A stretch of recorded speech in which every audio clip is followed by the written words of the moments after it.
역대하 8장에 의하면 솔로몬 왕은 은을 귀하게 여기지 않을 정도로 부유했던 사람입니다. 중국의 진시황 역시 자기의 궁전인 아방궁을 짓기 위해서 무려 70만 명에 달하는 사람을 동원했을 정도로 사치를 누렸습니다. 그런데 그렇게 떵떵거리며 살던 왕들도 기껏해야 말이나 마차를 탔지 우리처럼 기차나 승용차 타지는 못했어요. 비행기는 상상도 하지 못했습니다. 물론 그들은 나라를 통틀어서 가장 뛰어난 의사의 진료를 받았겠지만 그 수준 역시 오늘의 현대의학의 수준에 비하면 한참 못 미칩니다. 바꿔 말하면 우리는 그들도 누리지 못했던 많은 혜택을 누리고 있습니다. 우리가 그들보다 위대해서가 아니에요. 문명이 그만큼 발전했기 때문에 시대의 이점을 누리고 있는 겁니다. 영적으로도 마찬가지입니다. 주님은 마태복음 11장 11절에서 여자가 낳은 자 중에 세례 요한보다 더 큰 이가 없다고 칭찬하셨어요. 가장 위대한 사람이라는 말이죠. 그런데 주님은 바로 이어서 이렇게 덧붙였습니다. 그러나 천국에서는 극히 작은 자라도 저보다 크니라. 왜 그럴까요? 그토록 위대한 세례 요한이 왜 우리보다 작을까요? 제 아무리 세례 요한이라도 예수님의 십자가 사건을 통한 구원의 완성은 몰랐습니다. 성령이 내 안에 거하심으로 내가 곧 성전이 되는 은혜는 몰랐습니다. 우리처럼 신약 성경까지 손에 쥐고 하나님의 완성된 말씀은 몰랐어요. 그리스도의 복음은 몰랐습니다. 그가 살았던 시대가 아직은 율법 시대였기 때문입니다. 바꿔 말하면 우리는 세례 요한도 몰랐던 완성된 말씀을 믿고 그도 누리지 못하는 특별한 은혜를 누리는 사람들입니다. 우리가 영적으로 세례 요한보다 위대해서가 아니에요. 은혜 시대를 사는 이 시대의 이점을 누리기 때문입니다.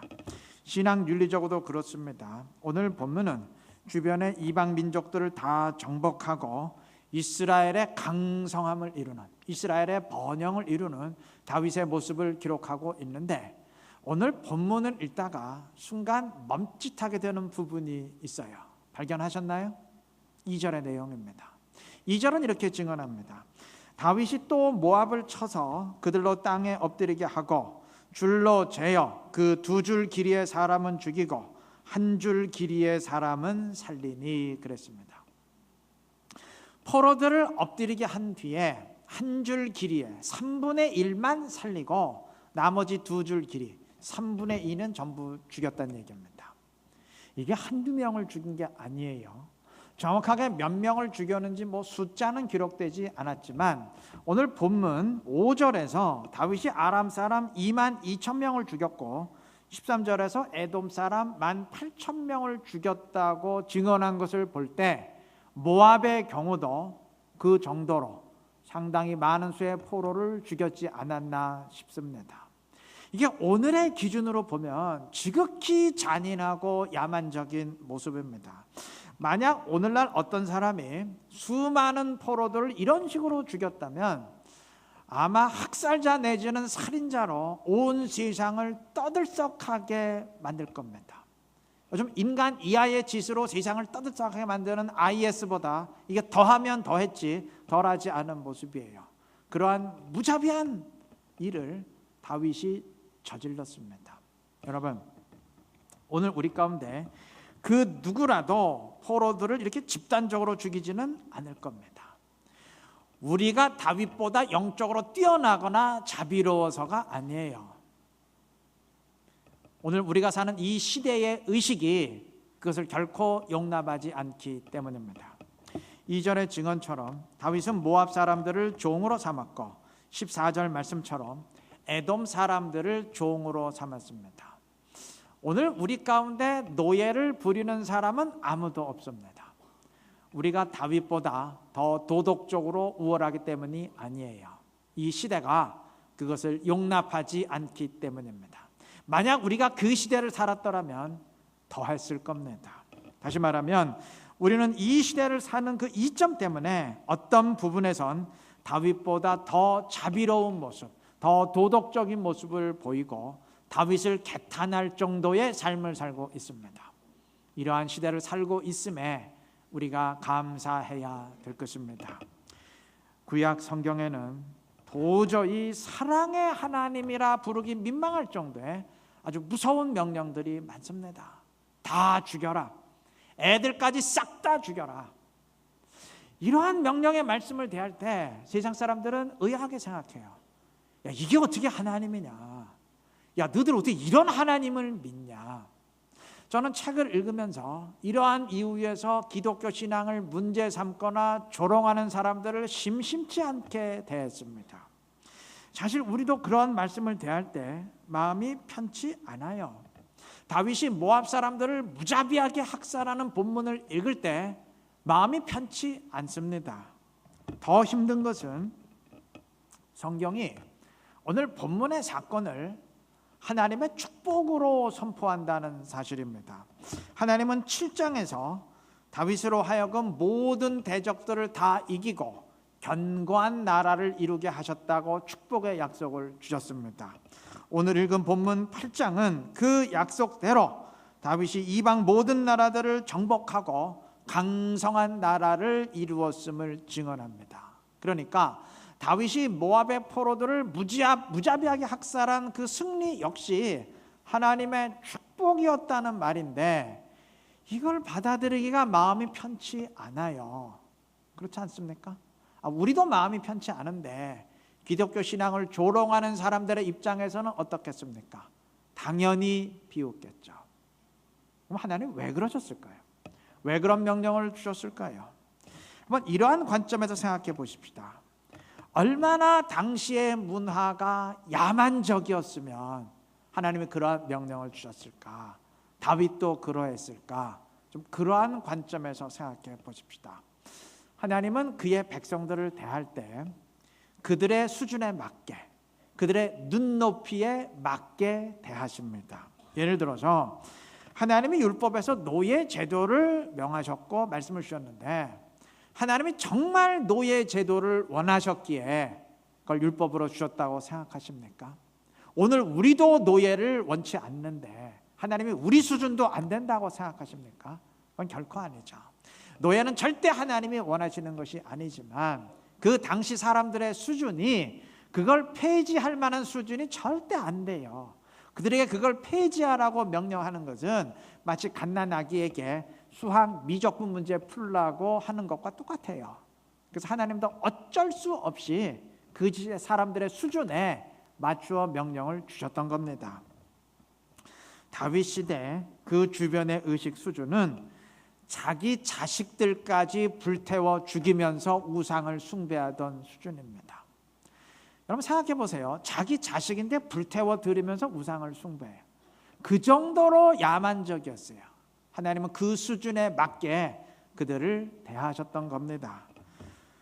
우리가 위인으로 오늘날 존경하는 이순신 장군도 난중일기를 읽다 보면 기강해이를 이유로 병사들의 목을 벤 적이 많았어요. 심지어 어떤 날은 어부들이 달려와서 왜군이 출현했다고 보고를 하니까 버럭 화를 내면서 어디 감히 허위 보고를 하느냐며 그 자리에서 다 목 베어 죽였어요. 그런데 잠시 뒤에 진짜 왜적이 출현했습니다. 그러니까 자세히 확인해 보지도 않고 마치 파리 목숨 죽이듯이 사람을 마구로 죽였던 겁니다. 만약에 오늘날 이런 일을 벌였으면 이건 뭐 민족의 위인은 고사하고 당장 살인자로 뭐 체포되고 처벌되었겠지만 그럼에도 오늘날 우리가 그를 민족의 위인으로 존경하는 이유는 시대의 차이를 인정하기 때문입니다.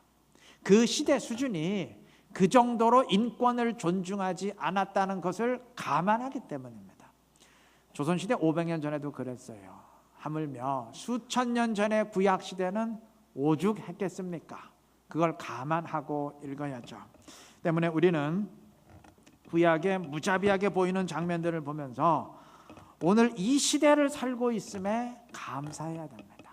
그 당시 사람들이 뭐 그럴 수 있는 거지 뭐 그런 거 아니겠어 하며 받아들였던 것을 잔인하고 끔찍하고 야만적으로 받아들일 정도로 훨씬 그때보다 성숙한 시대를 살고 있음에 감사해야 됩니다.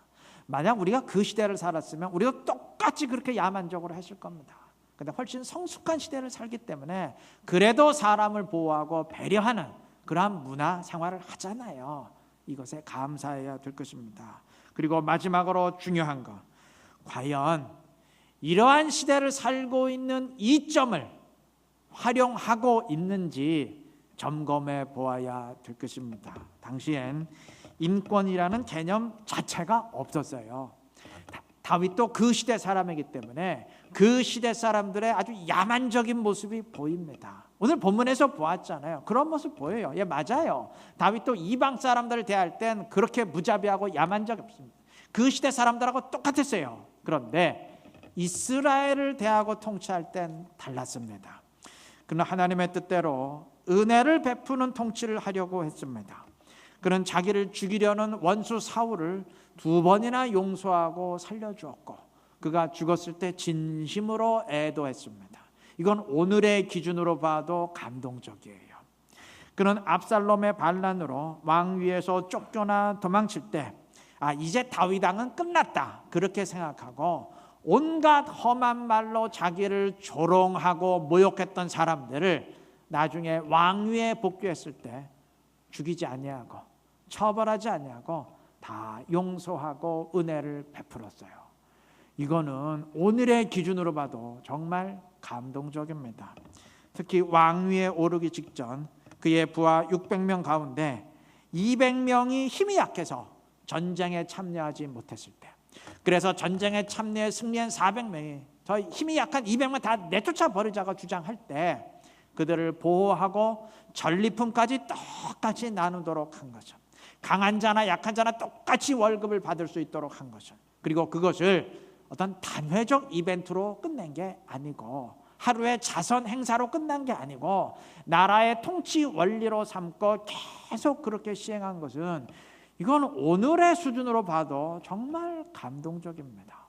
여러분, 그때보다 인권이 훨씬 신장된 오늘날에도 무능하고 약한 사람은 구조조정해서 퇴출시키고 능력 있는 사람만 남기려고 하지 않습니까?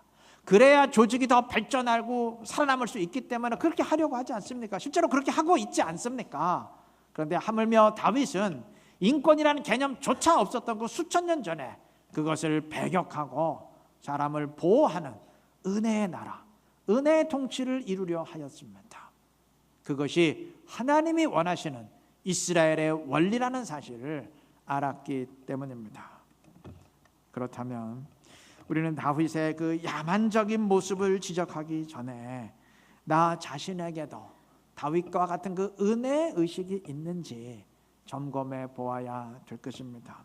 오늘날은 인권을 존중하는 시대고 약한 자들을 보호하려는 시대입니다. 뭐 충분하진 않겠지만 여하튼 최소한의 보호는 하려는 시대입니다.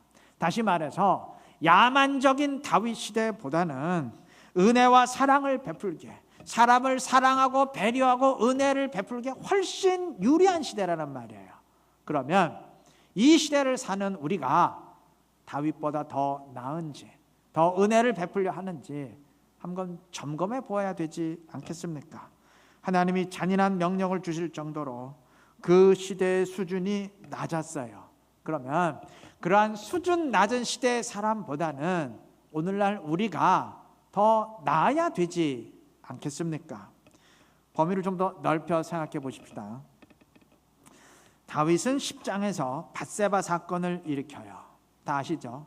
그리고 그것을 은폐하기 위해서 우리아를 적진의 선두에 내보내서 죽입니다. 나머지 사람 다 후퇴시키고 우리아만 남겨놔서 죽도록 합니다. 근데 우리아만 죽이면 티가 나니까 함께했던 병사들까지 다 죽도록 살인을 교사합니다. 물론 이건 궤변이에요. 그런데 만약 다윗이 오늘날 21세기 이 시대를 살았더라면 절대로 그렇게는 하지 않았을 겁니다. 왜냐하면 오늘날은 대통령이라도 그런 짓 벌이면 당장 탄핵되고 살인자로 처벌받는 시대에 있기 때문에 절대 그럴 수 없어요. 그런데 당신은 그렇지 않았습니다. 당신은 왕의 말이 곧 나라의 법이고 왕이 자기 마음대로 사람을 죽이고 살리고 다 했던 시대예요. 심지어 다윗은 제사장 85명을 한꺼번에 죽여놓고도 끄떡도 없었어요. 그 어떤 문제도 없었어요. 그때 왕은 그랬어요. 그만큼 야만적이었습니다. 물론 이건 핑계고 궤변이지만 다윗도 그 시대를 살았기 때문에 그런 짓을 벌인 겁니다. 어쩌면 그도 시대의 피해자예요. 그런데 우리가 한 가지 꼭 명심할 게 있어요. 그렇게 자기 마음대로 다 할 수 있었던 다윗도 하나님의 선지자가 몇 개월 후에 그 일을 매섭게 책망하자 눈물로 회개하며 돌이켰습니다. 그리고 자기 마음대로 사람을 죽일 수 있었던 다윗도 하나님 말씀 앞에서 벌벌 떨었습니다. 당시 왕은 명령만 내리는 사람이지 그 누구의 말을 순종하는 사람은 아니에요. 그런데 그러한 다윗도 하나님의 말씀은 두려워하면서 철저히 순종하려고 했습니다. 오늘 본문의 증언도 마찬가지예요. 여러분, 다윗이 왜 오늘 본문의 증언처럼 주변의 모든 나라들과 전쟁에서 정복했다고 생각하십니까? 영토를 넓히려고? 나라를 강성하게 하려고? 말씀을 순종하기 위함이었어요. 하나님의 말씀을 끝까지 순종하기 위함이었습니다. 8장의 사건들은 7장의 결과입니다. 아까 말씀드린 것처럼 하나님은 7장에서 다윗으로 하여금 모든 이방들을 다 정복하게 하시겠다고 약속하셨는데 이건 약속이면서 동시에 명령입니다. 예를 들어 하나님이 이스라엘에게 가나안 땅을 다 주시겠다고 약속했다면 이것은 그 땅을 주시겠다는 약속이면서 동시에 이스라엘로 하여금 들어가서 차지하라는, 정복하라는 명령이에요. 다윗은 그러한 약속의 명령을 순종하기 위해서 주변 나라들과 전쟁하고 다 정복해 나갔던 겁니다. 그뿐만 아니에요. 본문 3절과 4절 보면 다윗이 하닷 에셀과의 전쟁에서 생포한 마병 1700 가운데 병거 100마리의 말만 남기고 나머지 말들은 전부 다 다리 힘줄을 끊었다 그랬어요. 말의 다리 힘줄 끊어버리면 전쟁에서 사용할 수 없는, 달릴 수 없는 말들이 되어버리는데 왜 그랬을까요? 역시 하나님의 말씀대로 순종하기 위함이었습니다. 하나님은 신명기 17장에서 앞으로 이스라엘의 왕 위에 오르는 자들은 절대 말을 많이 두지 말라 명령하셨습니다. 당시 말이 이끄는 병거는 가장 강력한 전투 무기인데 말 많이 두지 말라는 얘기는 그러한 강한 전투력 의지하지 말고, 그런 강한 전투력 진위를 하지 말고, 병거 부대 진위를 하지 말고 하나님을 의지하라는 말씀입니다. 오늘 본문 보십시오. 전쟁이 계속 이어집니다. 처음에 블레셋과 싸우고 다음에 모압과 싸우고 다음에 아람과 싸우고 소바와 계속 전쟁이 이어져요. 이러한 전쟁 시대에 강한 전투력을 포기하라는 명령을 이거 순종하기 쉽겠어요? 쉽겠습니까? 그런데 다윗은 말씀대로 순종했습니다. 뿐만 아니에요. 다윗은 수많은 나라들을 정복하고 조공을 받으면서 어마어마한 재물과 보석을 손에 쥐게 되었습니다. 그런데 오늘 본문 11절과 12절에 따르면 다윗은 그 모든 나라들로부터 얻은 그 은과 금을 여호와께 드렸다 그랬어요. 말씀을 순종하기 위함입니다. 하나님은 신명기 17장에서 말을 많이 두지 말라 명령하면서 또한 이스라엘의 왕된 자들은 은과 금을 많이 쌓아두지 말라고 명령하셨어요. 그 말씀대로 다윗이 순종했던 겁니다. 또 다윗의 자식을 통해 성전을 짓게 하겠다고 말씀하셨으니 그 말씀대로 자식이 성전을 지을 수 있도록 은과 금을 여호와께 드렸던 겁니다. 정리하면 8장의 모든 내용은 하나님의 말씀에 대한 다윗의 철저한 순종입니다. 자, 그렇다면 우리 한번 생각해 보십시다. 여러분, 당시 일반 백성이 말씀을 순종하기가 쉽겠습니까? 아니면 그 누구의 말도 순종할 필요 없이 살던 왕이 자기를 꺾고 순종하기가 더 쉬웠겠습니까? 누가 더 쉬웠을 것 같아요? 누가 더 어려웠을 것 같아요? 당연히 왕이 제일 어려웠겠죠. 어찌 보면 다윗은 왕으로서 그 당시 모든 사람들 가운데 가장 순종이 힘들었던 사람입니다. 그런데도 그는 철저히 순종했습니다. 여러분, 우리는 다윗보다 훨씬 순종이 유리한 위치에 있어요. 사람도 함부로 죽일 정도로 모든 것을 자기 마음대로 했던 다윗보다야 우리가 나 자신을 쳐서 꺾고 복종시키는데 훨씬 유리하지 않겠습니까? 오늘날 우리는 자기 마음대로 사는 사람은 아니잖아요. 내가 하고 싶은 거 다 하면서 살 수 있는 사람은 아니잖아요. 여러 가지 제약을 받으면서 정말 성질이 울컥하지만 때로는 참으면서 그렇게 살아가는 사람이잖아요. 그런 우리가 자기 마음대로 모든 것을 다 하면서 살았던 다윗보다야 훨씬 나 자신을 쳐서 복종시키는데 유리하지 않겠습니까? 더 순종이 쉽지 않을까요? 평생 누구의 말도 순종할 필요 없이 늘 명령만 내리며 살던 사람보다야 우리가 말씀의 명령을 순종하는데 훨씬 유리하지 않겠습니까? 그렇다면 다윗이 자기 마음대로 했다고 개탄하기 전에 그러한 다윗보다 내가 나 자신을 더 쳐서 복종시키고 있는지, 더 말씀대로 순종하고 있는지 한번 점검해 보아야 될 것입니다. 여러 면에서 우리는 다윗보다 훨씬 영적으로 아주 유리한 위치에 있어요. 순종하기에도 훨씬 유리하고 은혜를 베풀기에도 훨씬 유리하고 모두에게 성령을 부어주시는 이 은혜 시대를 살고 있기 때문에 성령으로 충만하기에도 훨씬 유리합니다. 그렇지 않겠어요? 아니, 사람을 배려하는 이 시대를 사니까 사람들에게 은혜를 베푸는 것도 훨씬 유리하지 않겠어요? 그렇지 않겠습니까? 그런데 구슬이 서말이라도 꿰어야 보배입니다. 아무리 유리한 이점이 있어도, 시대의 이점이 있어도 실행하지 아니하면 아무런 소용이 없습니다. 아무리 다윗보다 순종이 쉬운 시대를 살고 있어도 말씀대로 순종하지 않으면 소용이 없어요. 아무리 은혜를 베풀기에 유리한 시대를 살고 있어도 베풀지 않으면 소용이 없죠. 아무리 성령으로 충만하게 구약보다 유리한 시대를 살고 있어도 성령을 사모하며 간구하지 않는다면 아무런 필요가 없는 거죠. 여러분, 우리는 다윗보다 다윗 언약의 내용을 더 확실하게 알아요. 다윗은 7장에서 약속을 받으면서 그게 메시아 약속이라는 몰랐어요.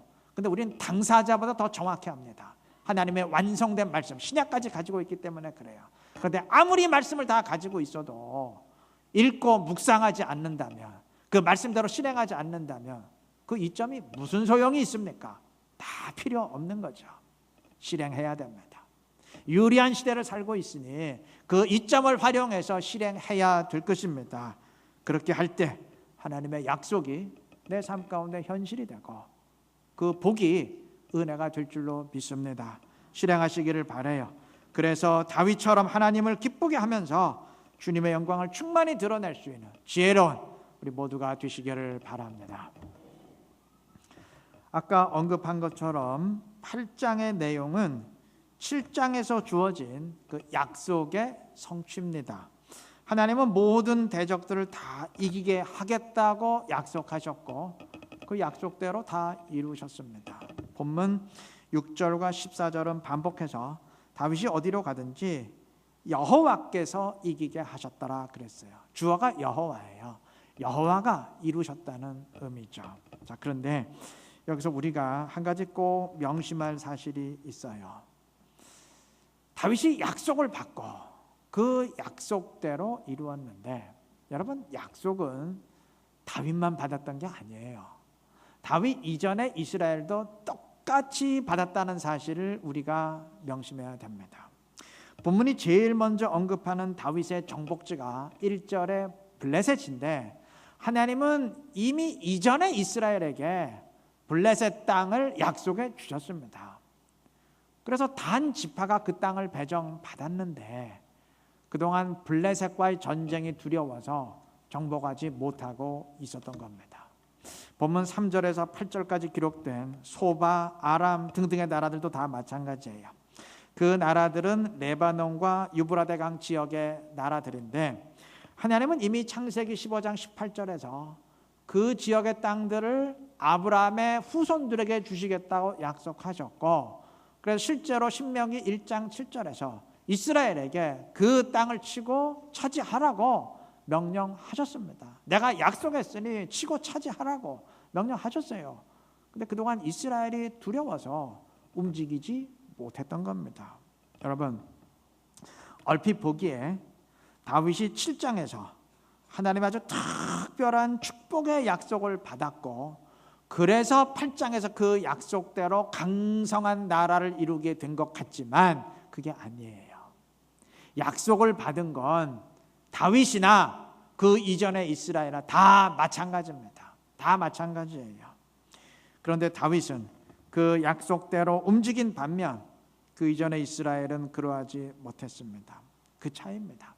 약속만 놓고 보면 오히려 다윗 이전의 이스라엘에게 땅의 이름까지 콕 집어서 말씀하실 정도로 더 구체적으로 주셨어요.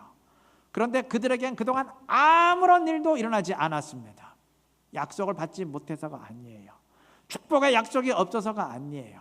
약속은 받았는데 움직이지 않았기 때문에, 약속대로 실행하지 않았기 때문입니다. 우리 모두 명심하십시다. 우리는 모두 약속의 말씀을 받은 하나님의 자녀들입니다. 물론 하나님의 약속이 소중하지만 약속의 말씀을 받았다 그래서 다 끝난 게 아니에요. 하나님의 복은 저절로 완성되는 자동 완성 코스가 아닙니다.